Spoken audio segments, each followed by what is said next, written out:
Bismillahirrahmanirrahim. Alhamdulillahi musabbibil asbab, al-fatihi lil abwab. Ashhadu an la ilaha illallah wahdahu la syarika lah, al-malikul wahhab.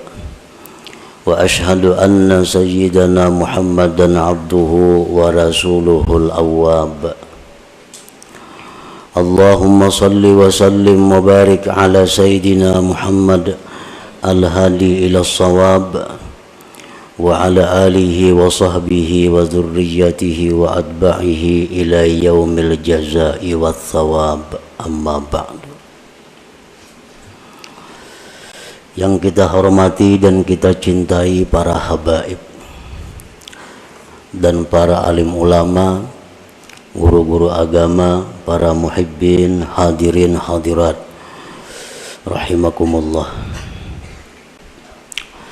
Puji dan syukur selalu kita haturkan kehadirat Allah Subhanahu wa ta'ala, yang mana dengan izin, taufik dan hidayah dan inayah daripadanya jualah kita pada saat ini dapat berkumpul di majlis yang penuh berkah ini. Salawat dan salam kita haturkan kepada junjungan kita Nabi besar Muhammad sallallahu alaihi wasallam dan kepada seluruh keluarga, para sahabat, zuriat dan pengikut beliau sampai hari pembalasan nanti. Para muhibbin rahimakumullah. Al-hikmatu tsaniyata ashar min al-hikamil ataiyah. Qala al-imam Ahmad bin Athaillah as-Sakandari rahimahullah wa nafa'ana bi ulumih. Ma nafa'al qalba syai'un mithlu uzlatin yadkhulu biha midana fikrah. Hikmah yang ke-12 daripada Al-Hikamil Athaiyah. Berkata Imam Ahmad bin Athaillah As-Sakandari rahimahullah, tidaklah memberi manfaat akan hati oleh sesuatu seperti uzlah yang masuk dia dengan uzlah itu akan midan lapangan pikir.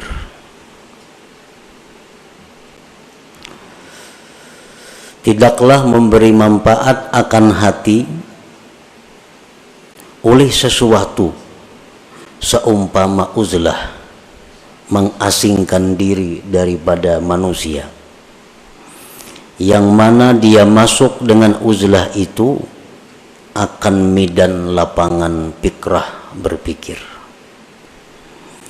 Itulah tarjamah atau makna daripada hikmah yang ke-12 ini. Adapun syarah atau penjelasan daripada hikmah yang ke-12 itu adalah la syai'a anfa'a lil qalbi min uzlatin ay khalwatin mashubatin bitafakkur. Tidak ada sesuatu yang lebih bermanfaat untuk hati daripada uzlah, artinya khalwat, menyendiri, menjauh daripada manusia, yang disertai dengan tafakkur. Nah, para muhibbin rahimakumullah, di dalam diri kita ini ada yang disebut dengan qalbun, hati. Yang dimaksud dengan hati itu bukan segumpal daging yang ada di dada sebelah kiri kita, tetapi yang dimaksud dengan hati itu adalah sesuatu yang dinisbahkan kepada Allah Subhanahu wa ta'ala, yang berada di dalam diri kita, yang dengan hati itu kita bisa mengetahui mana yang baik, mana yang buruk, mana yang menuju surga, mana yang menuju neraka. Nah, hati kita itu apabila baik, maka baiklah seluruh anggota tubuh kita. Tetapi bila hati kita ini rusak, maka rusaklah seluruh anggota tubuh kita. Imam Ahmad bin Athaillah menyebutkan di dalam hikmah yang ke-12 ini adalah tentang hati yang rusak. Hati yang rusak itu adalah hati yang seringkali lupa kepada Allah. Hati yang hanya memikirkan kepentingan-kepentingan sesaat, namun melupakan akibat. Nah, ini hati yang rusak. Dan hati yang rusak inilah yang ada pada diri kebanyakan kita. Hati yang demikian yang rusak itu kalau ingin selamat maka mesti diobati. Agar bisa hati kita ini selalu ingat kepada Allah, selalu ingat kepada Rasulullah sallallahu alaihi wasallam, dan selalu memikirkan tentang yaumil akhirah, hari akhirat. Nah, bagaimana caranya memperbaiki hati yang rusak itu? Beliau mengatakan bahwa yang paling bermanfaat, yang paling mujarab untuk mengobati hati yang rusak itu adalah uzlah atau khalwat. Artinya menjauh daripada manusia, menyendiri, tetapi disertai dengan tafakkur. Dengan kita menyendiri dan tafakkur, maka hati yang rusak tadi diharapkan bisa baik. Nah, itu yang dimaksud di dalam hikmah yang ke-12 ini. La khaira fi uzlatin ay khalwatin la tafakkura fiha wa la nuhuda li tafakkurin la uzlata ma'aha. Tidak ada kebaikan pada uzlah khalwat yang tidak ada tafakkur padanya. Kita menyendiri, mengasingkan diri daripada manusia, tapi kada ada tafakkur. Nah, maka itu uzlah, tidak ada kebaikannya. Sedangkan tafakkur tapi tidak uzlah, tafakkur di waktu kita berada di tengah-tengah umat, tafakkur di waktu kita berada di tengah-tengah masyarakat, maka tafakkur itu tidak akan menimbulkan kemajuan. Tafakkur itu tidak akan murni. Tafakkur itu tidak akan bersih, sehingga tidak sesuai saat yang diharapkan dengan tafakkur itu.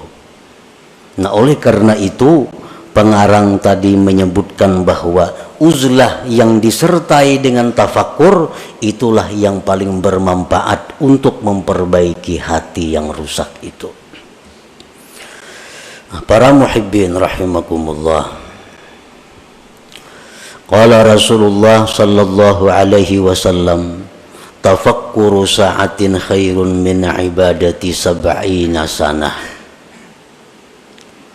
Tafakkur sesaat, satu mat, itu di sisi Allah lebih baik nilainya, pahalanya daripada ibadah kita selama 70 tahun yang tidak ada tafakkurnya. Kita beribadah, misal ibadah apa, tapi kada ada tafakkurnya 70 tahun, maka harganya lebih mahal tafakkur sesaat di sisi Allah subhanahu wa ta'ala. Lianna bihi yasidul abdu ila ma'rifati haqaiqil asya wa ila ta'zimillah ta'ala wa ta'zimi kulli ma yurdi. Karena dengan tafakkur itu sampailah seorang hamba kepada mengenali hakikat-hakikat sesuatu. Dengan tafakkur itu seseorang bisa mengagungkan Allah. Dengan tafakkur itu dia bisa mengagungkan tiap-tiap sesuatu yang membuat ridhanya Allah. Nah, para muhibbin rahimakumullah. Apa yang pertama tafakkur itu? Apa yang pertama mesti kita pikirkan? Yang pertama kita pikirkan adalah diri kita. Karena man arafa nafsah arafa rabbah. Barang siapa yang mengenali, mengetahui dirinya, maka dia akan mengetahui Tuhannya. Nah, jadi yang pertama kita tafakkur, yang pertama kita renungkan adalah diri kita. Apa yang kita renungkan dari diri kita? Nah, yang pertama yang kita renungkan dari diri kita adalah limadza khuliqtu. Limadza khuliqtu. Untuk apa aku ini diciptakan Allah? Nah, itu yang pertama. Di waktu kita khalwat, di waktu kita sendiri, di waktu kita mengasingkan daripada manusia, kita tafakkur, kita berpikir, limadza khuliqtu, untuk apa aku ini diciptakan Allah? Dulunya kadada, sekarang ada. Untuk apa aku diadakan oleh Allah ini? Nah, itu yang perlu kita gali daripada diri kita. Itu yang perlu kita mantapkan daripada diri kita. Untuk apa kita dicipta oleh Allah? Sebahagian manusia ada yang merasa bahwa dia hidup itu untuk mengumpul harta. Dia beranggapan bahwa dia diciptakan Allah hanya untuk mengumpul harta. Sehingga sebagian besar waktunya dihabiskannya untuk mengumpul harta.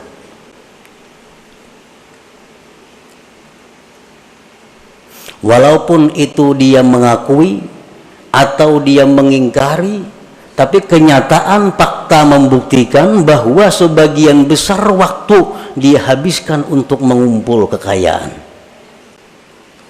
Itu secara kada langsung bahwa dia mengakui bahwa aku dicipta untuk mengumpul harta.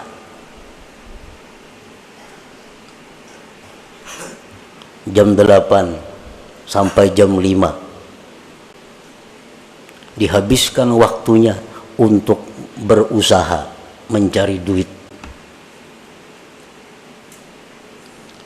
Kena malam kauyuhan guring, bangun kena pukul 7. Nah, orang semacam ini secara hal, secara isyarat bahwa dia mengatakan aku dicipta untuk mencari duit. Walaupun di mulutnya kada keluar kata-kata itu, tapi tingkah lakunya menunjukkan demikian.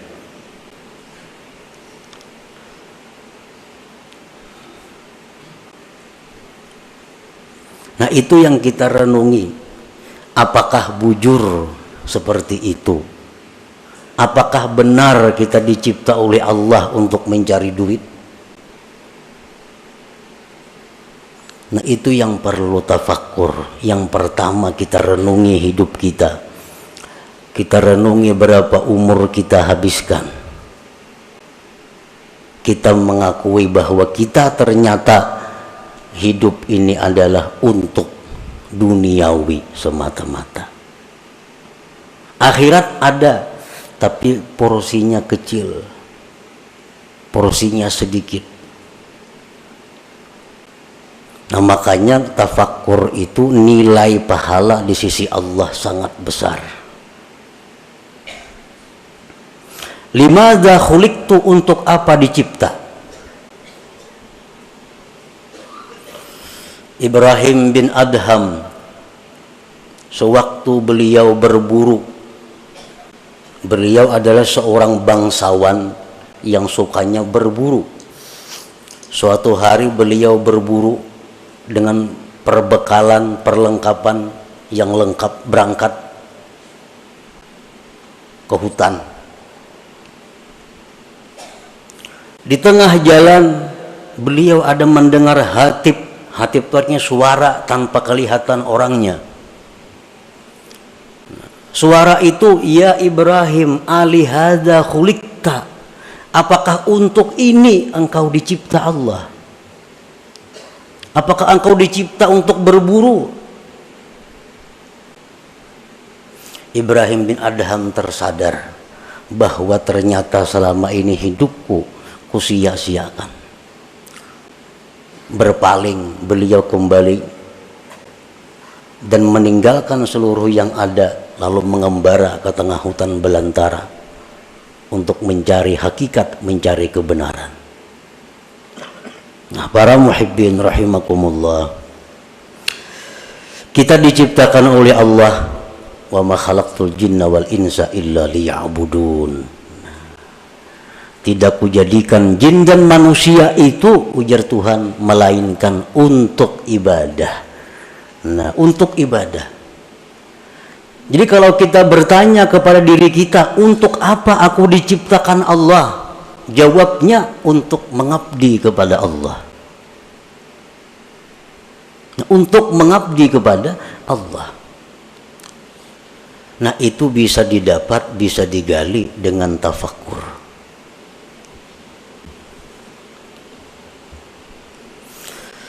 Nah, berhubung ibadah ini ada yang memerlukan sarana-sarana, ibadah ini ada memerlukan dana-dana, lalu dicarilah usaha, dicarilah duit, dicarilah makanan, dicarilah pakaian, dicarilah tempat tinggal. Supaya apa semuanya itu? Supaya bisa nyaman dan terus-menerus beribadah kepada Allah. Nah, jadi orang mencari duit itu sebujurnya adalah untuk supaya beribadah. Jangan dipaling karena mencari duit lupa ibadah. Bila tak paling ya itu.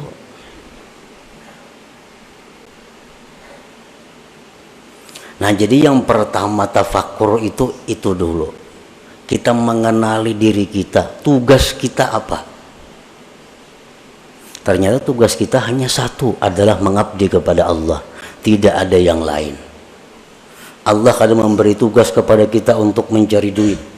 Allah kadang memberi tugas kepada kita untuk berusaha itu ini kadang. Tapi yang ditugaskan Allah kepada kita hanya adalah ibadah kepada Allah. Dan Allah menjamin dalam banyak ayat di Al-Quran bahwa Allah akan memberikan rezeki, memberikan kecukupan kepada mereka-mereka yang ingin beribadah kepada Allah.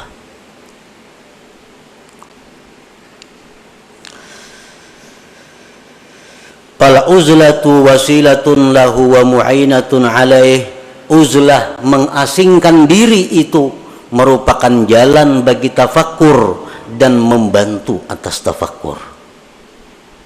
Namun kita di tengah manusia, di tengah keributan, kita akan sulit dapat tafakkur yang murni. Tapi kalau kita di tempat yang sunyi, di tempat yang sendiri, nah itu diharapkan ada tafakkur yang bersih. Jadi menyendiri itu merupakan wasilah. Mengasingkan diri dari manusia itu merupakan membantu untuk tafakkur. Hadhihi liman laisa lahu syaikhun yurabbi. Ini uzlah bagi orang yang tidak punya guru yang membimbing dia. Wa illa, jikalau dia punya guru, fa mukhalatatus syekh wa mukhalatatul ikhwanil ladzina yu'inuna anfa'u wa aslahulah. Jika dia ada punya guru, nah maka bergaul dengan guru, bergaul dengan kawan-kawannya, maka itu lebih bermanfaat dan lebih baik baginya daripada uzlah. Jadi uzlah supaya bisa tafakkur ini untuk orang-orang yang menuju jalan Allah tidak di bawah bimbingan guru yang tertentu.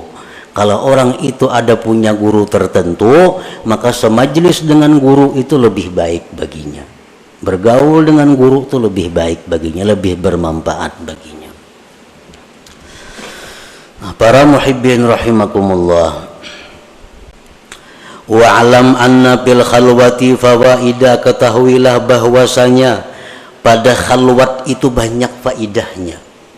Kita mengasingkan diri, kada umpat perkumpulan-perkumpulan, kada umpat partai, kada umpat handil, kada umpat arisan, kada umpat itu banyak faidahnya. Pertama, hifzul qalbi minar riya wal mudahanah wa ghairiha minal amrad. Pertama, faidahnya kita mengasingkan diri itu terpelihara hati daripada riya. Kan riya itu minta lihat orang. Amun sorangan siapa yang melihat? Selamat hati daripada riya, daripada mudahanah dan selainnya daripada penyakit-penyakit hati, sum'ah. Nah, selamat. Yang kedua, faidahnya uzlah itu hifzul basar min afatil manzurat, terpeliharanya mata daripada bahaya-bahaya yang dipandang. Li'anna an-nazara ilal asya' yujibu tafriqatal qalbi, karena memandang kepada sesuatu itu menimbulkan terbelahnya hati. Kalau kita khalwat, napa nang kita lihat? Kadada. Lalu hati kita jadi terpukus karena mata kita kadang-kadang dilihatnya. Nah, makanya sembahyang disuruh menjangangi tempat sujud. Supaya apa? Supaya mata ini jangan melihat yang macam-macam. Karena bila mata melihat macam-macam, kena hati jadi macam-macam juga. Nah, dengan adanya kita khalwat, dengan adanya kita bersendiri, nah apa yang kita lihat? Nah, selamat mata. Yang ketiga, as-salamah min afatil lisan kal ghibah wan namimah wa ghairiha minal muhlikat. Selamat daripada penyakit atau bahayanya lisan seperti ghibah, nyambeti orang, namimah, anjur atar, dan selainnya daripada yang membinasakan. Kita bakhalwat, siapa dipandiri? Kada denang dipandiri. Nah, selamat dulu mulut kita daripada menyambat orang, daripada menganjur atar orang. Qala Nabi sallallahu alaihi wasallam, aktsaru khataya ibni Adam bilisanih, kebanyakan dosa manusia itu di lisannya. Dengan uzlah atau khalwat, lisan kita selamat.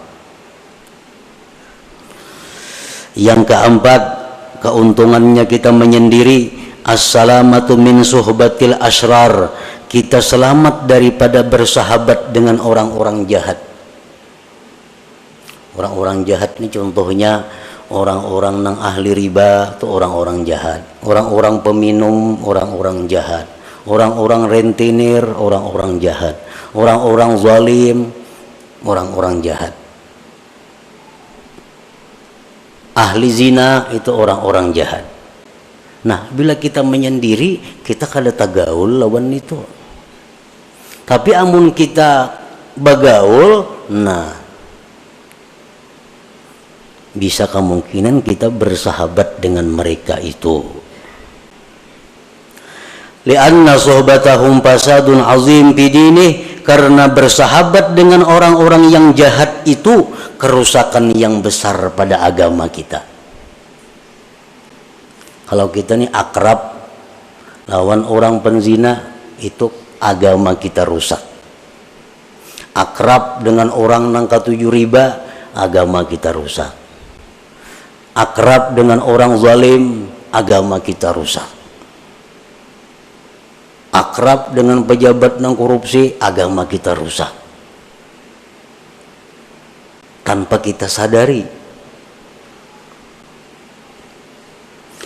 Qala ba'duhum ma fasada man fasad illa bi suhbati man fasad.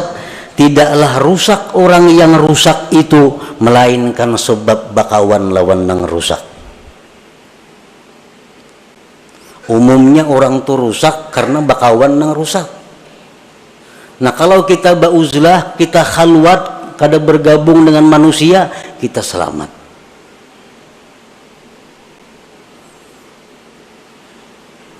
Orang-orang yang dimasukkan dalam asrar, kelompok orang-orang jahat,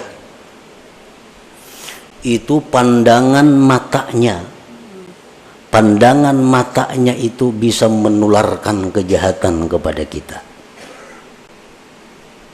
terutama kita nang kada kuat keimanannya. Orang jahat jangan lawan kita berjauh aja lagi. Pandangannya itu bisa mendatangkan laknat Allah kepada kita. Apalagi kekanakan halus-halus tuh. Jangan nak dijapa-japa ya orang nangka itu.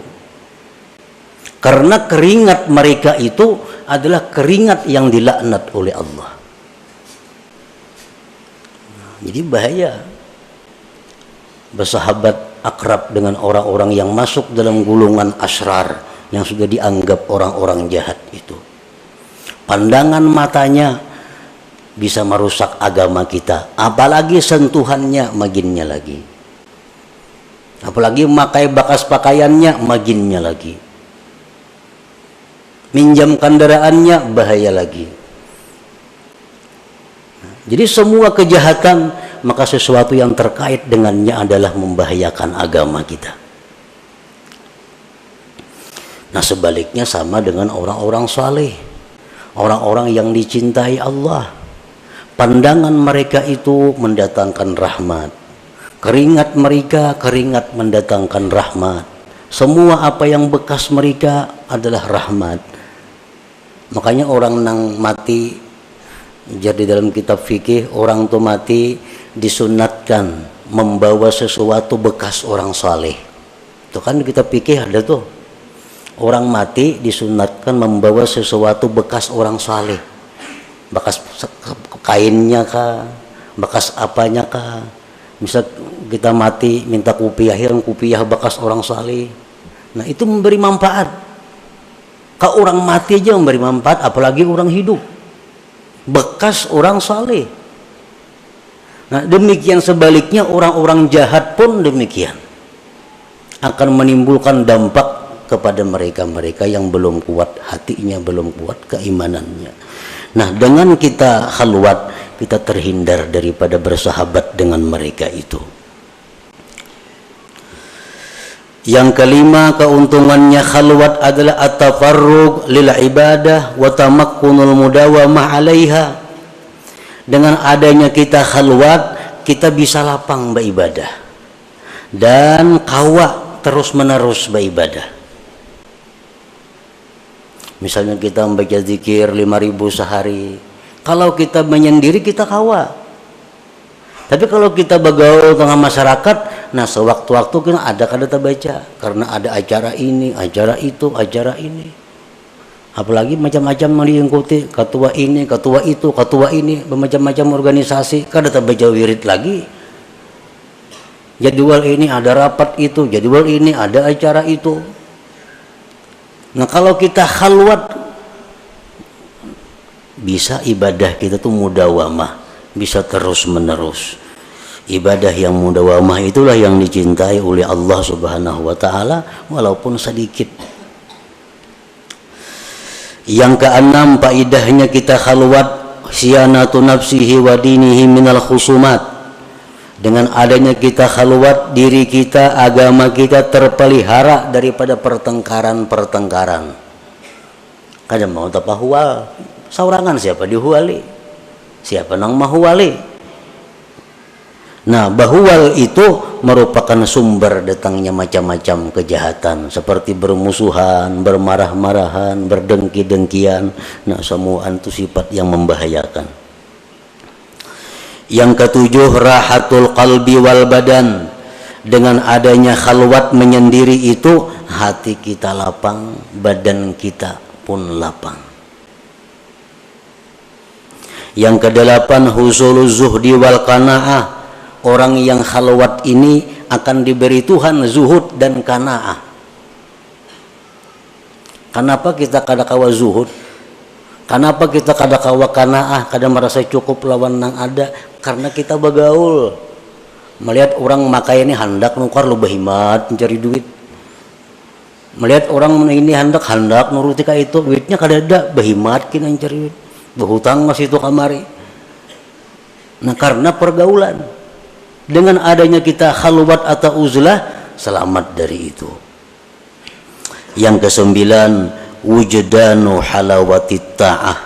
Nah, didapatnya manis taat. Nah, ini yang penting. Kita khalwat itu, kita menyendiri itu beribadah jadinya manis. Beribadah tuh nyaman.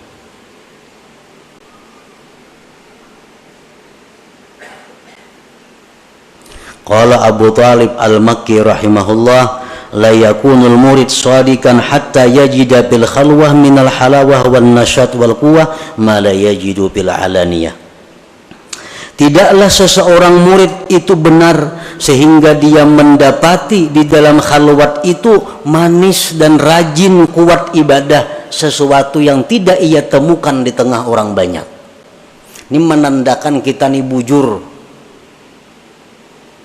Bila beribadah itu tak kuat saurangan, tak nyaman saurangan, tak manis saurangan pada di tengah orang banyak, itu menunjukkan kita bujur.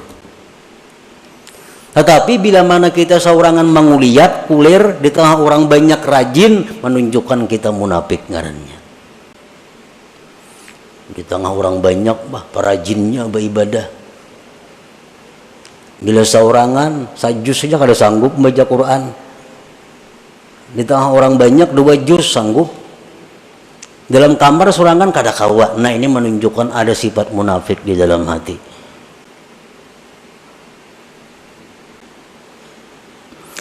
Yang ke-10, faidahnya uzlah at-tamakkun minat tafakkuril khalis ad-daim wa huwal maqsudul a'zam bil khalwah. Bisa kawa tafakkur yang murni, yang terus-menerus, itulah tujuan yang besar di dalam khalwat, di dalam uzlah itu. Nah, para muhibbin rahimakumullah, uzlah atau khalwat artinya menyendiri daripada orang. Dan itu kada semua orang bisa melakukannya. Menyendiri. Seseorang bertanya kepada gurunya, kaifat tarik ila tahqiqil ibadah wa tahsili halawatiha. Ujar si murid ini, wahai guru, bagaimana cara supaya bisa ibadah itu mantap dan manis? Ujar gurunya menjawab, qala syekh, la tanzur ilal khalqi wa khassatan abna'ad dunya. Kalau ikam hendak mantap beribadah, hendak manis, jangan memandang kepada makhluk, terutama orang-orang yang cinta dunia. Jangan dipandang. Maiti aja jangan. Jadi jangan murid, maka ada sanggup, wahai guru. Guru di pasar begana, berdagang, macam-macam nang dihadapi, kayak apa? Kenapa garang? Maka kada boleh memandang orang-orang yang cinta dunia itu. Ujar gurunya, fa innan nazar ilaihim zulmah. Memandang kepada orang-orang yang cinta dunia itu menimbulkan gelap di dalam hati kita. Nah, memandang aja sudah bahaya. Kada sanggup nang murid ini. Hidupnya kada di kampung, hidupnya kada di hutan, hidupnya di tengah masyarakat dan berusaha. Nah, kalau ikam kada sanggup, ini barang pala tasma' kalamahum. Ayo kita memandang mereka, tapi jangan mendengari pembicaraan mereka.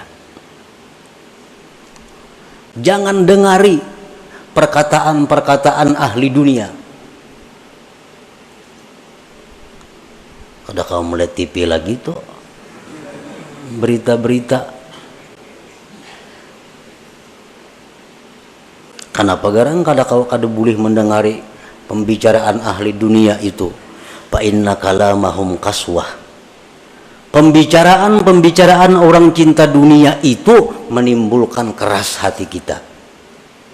Kita ini menalinga orang berpandir dolar, pandir emas. Orang bisa emas kada, dolar kada. Ini menalinga mana. Itu membuat hati kita keras.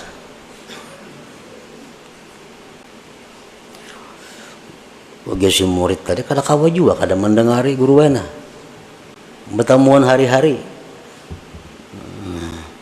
Lalu ujar gurunya, amun ikam kada kawa jua kada mendengar mereka itu, fala tu'amilhum. Jangan kerjasama dengan mereka. Jangan bekerja sama. Inya besaruan, jangan ditulaki.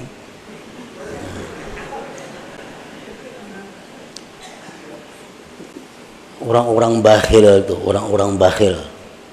Besaruan, jangan ditulaki. Kenapa? Makanannya itu daun penyakit. Itu ujar Nabi medahkan. Orang bakhil tuh makanannya itu penyakit. Kayak mengetahui orang tuh bakhil kadanya. Tak kau ini di kampung tuh kadang alih kada. Bila kada terdengar menyumbang, kada terdengar baruhan, bakhil ngarannya. Orang hal itu laki. Orang kada bisa baruhan tuh bakhil ngarannya. Nah, inya baruhan jangan tulak penyakit. Itu jar Nabi kita medahkan itu. Makanan yang dihidangkan dari orang bakhil itu daun penyakit. Namun ikam kada kawa kada memandang mereka, kada kawa kada berpandir lawan mereka, jangan kerjasama. Jangan hendak berjual tukar lawan inya, jangan hendak mendatangi inya, jangan hakun didatangi inya. Bah kada kawa juga guru kayak itu, kada sanggup juga. Nah, jaguru nang terakhir, mun ikam kada sanggup juga itu, fala taskun ilaihim. Jangan ikam tentram kepada mereka. Ini yang terakhir, jangan tentram. Kadang-kadang hati kita nih, bila parak orang sugih asa nyaman. Nah, itu iya ngaran tentram melawan mereka. Bila parak orang miskin bepaluhan sakada nyaman. Nah. La taskun ilaihim, jangan tentram kepada mereka. Janganlah dijadikan orang-orang cinta dunia itu penentram hati kita, jangan. Fa inna sukun ilaihim halakah, karena mencari tentram kepada mereka itu kebinasaan kita. Nah, ini terakhir. Jadi ayuha hendak memandang mereka, hendak mendengari perkataan mereka, hendak bekerja sama lawan mereka, tapi sebuting. Jangan hendak tentram, jangan hendak merasa tenang dengan mereka itu. La yajidu halawatal ibadah man kana qalbuhu sakana ila ghairillah. Tidaklah bisa mendapatkan manisnya ibadah orang nang hatinya itu tentramnya kepada selain Allah. Orang tuh hatinya tentramnya bukan lawan Allah. Nah, orang ini ibadahnya kada mau manis. Tapi bila orang ini menyebut Allah tentram hatinya, menyebut Allah senang hatinya, nah orang seperti ini yang bisa dapat manisnya ibadah itu. Nah, jadi amun kada kawa bakhalwat, ini yang kita pakai. Jangan hendak mencari ketentraman, ketenangan kepada makhluk Allah, terutama abnaud dunia, orang-orang yang cinta kepada dunia itu. Nah, itulah sebagian yang dimaksud daripada hikmah yang ke-12 daripada Al-Hikamul Ata'iyah.